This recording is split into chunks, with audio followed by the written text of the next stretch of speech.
Olá! Hoje a gente vai continuar falando da República Romana. É um assunto imenso e que não deu para fazer em um único vídeo. Então, já curte esse vídeo, já se inscreve aqui no canal, porque hoje a gente vai falar das mudanças na República que vai levar a uma crise e ao fim do período. Então, vem comigo, vem história!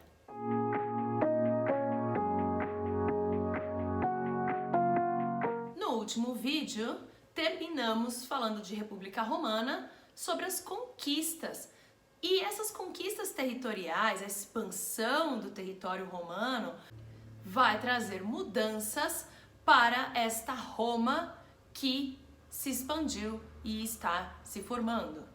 Os espólios de guerra e os impostos pagos pelos povos dominados enriqueceram muito a cidade de Roma. Um novo grupo social também se formou, os cavaleiros. Eles tinham esse nome porque o tamanho da sua fortuna possibilitava que eles fossem cavaleiros em Roma. Todo esse dinheiro vinha dos impostos cobrados dos povos conquistados, do comércio dessas novas áreas e também de cargos públicos. A economia também mudou bastante. Grandes propriedades de terra se formaram nessas novas áreas conquistadas e elas produziam principalmente vinho e azeite com mão de obra escravizada. Normalmente eram senadores e cavaleiros que tinham essas propriedades. Claro que a pequena propriedade camponesa não desapareceu, que continuou produzindo alimentos ali para a subsistência. E é claro, com essa quantidade imensa de território conquistado, o comércio foi o que mais aumentou. E depois que Roma venceu Cartago e passou então a obter a hegemonia do comércio pelo mar Mediterrâneo, sem dúvida, isso foi essencial para o crescimento da riqueza de Roma. As conquistas também tiveram sérias consequências no aumento do número de escravizados de guerra, porque os prisioneiros de guerra eram transformados em escravos. No campo, os camponeses eles eram contratados principalmente para a época da colheita, que precisava de mais gente trabalhando. Mas as pessoas escravizadas de guerra se tornaram a principal mão de obra das grandes propriedades de terra. Os escravizados podiam ser prisioneiros de guerra ou mesmo filhos desses escravizados ou até mesmo homens livres que se vendiam para um senhor. Era comum, infelizmente, pessoas muito pobres venderem seus filhos como escravos para poder sobreviver. Olha, é loucura. Na lei romana, um escravizado era um bem do senhor, era visto como um bem que podia ser vendido, alugado ou até mesmo morto. E é claro, com o aumento do número de escravizados, é óbvio que temos uma classe social nova, agora sim em Roma, com esse número imenso, e a gente vai ter revolta de escravizados. As primeiras revoltas ocorreram na Sicília a partir do ano de 136 a.C. até 132 a.C.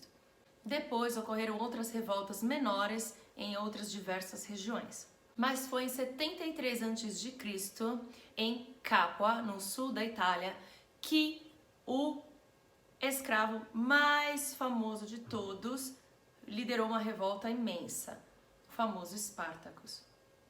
Essa revolta dele durou 2 anos. Mas Roma conseguiu sufocar essa revolta e matou Espartaco em batalha, ele foi morto em batalha, e Roma crucificou como exemplo mais de 6.000 escravizados.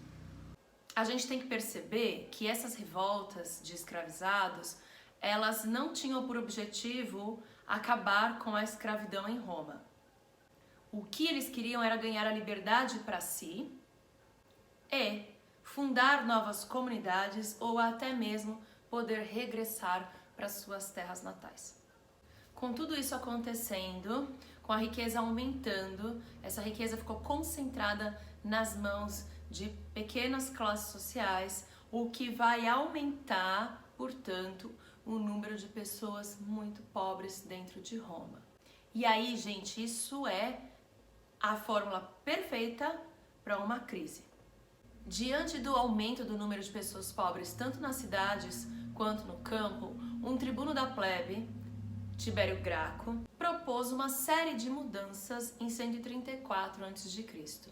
Ele defendia principalmente a reforma agrária, que era dividir essas terras imensas que estavam nas mãos de poucas pessoas e dar para os camponeses, para famílias menores, para que elas pudessem então sobreviver e produzir mais.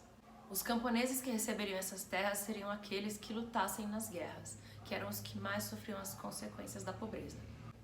A ideia proposta foi até aprovada pelo Senado, mas ganhou uma série de pessoas, senadores, contra. As pessoas mais ricas de Roma se opuseram fortemente e, inclusive, Tibério Graco foi assassinado. Depois de 10 anos, o irmão dele, o Caio Graco, também foi eleito tribuno da plebe e retomou as ideias do seu irmão.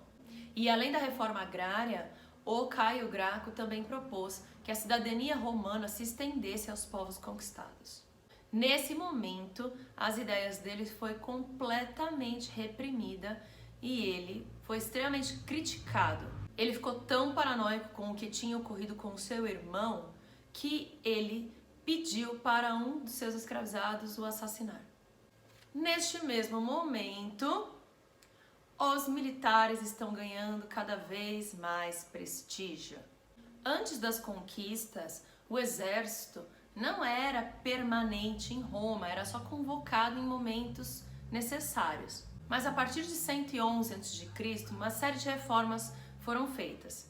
Roma passou a ter um exército fixo, onde seus voluntários recebiam um salário. Esses novos soldados eram muito leais aos seus generais, porque eles recebiam deles uma série de benefícios, sendo eles terras, objetos saqueados e até escravizados de guerra.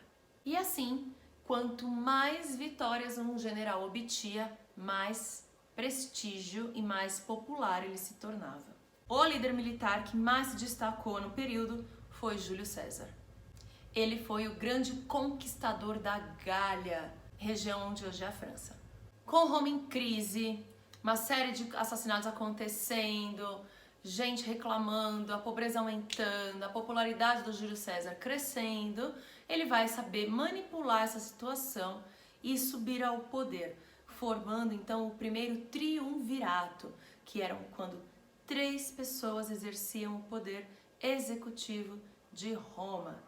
Esses 3 generais eram Júlio César, Pompeu e Crasso, e os 3 se comprometeram então a governar Roma e a concentrar o poder em suas mãos. Crasso logo faleceu e começou uma disputa entre Júlio César e Pompeu pelo poder. Essa disputa chegou a virar uma guerra civil dentro de Roma. Júlio César venceu e Pompeu, derrotado, fugiu. Ele foi até o Egito, mas os homens de Júlio César o acharam lá e ele foi assassinado. Com essa vitória, Júlio César foi declarado ditador. Em Roma, isso podia acontecer. O que era um ditador em Roma? Era uma pessoa nomeada ou pelo Senado ou pelos cônsules em momentos de crise para concentrar o poder e resolver a crise. Júlio César fez um governo interessante.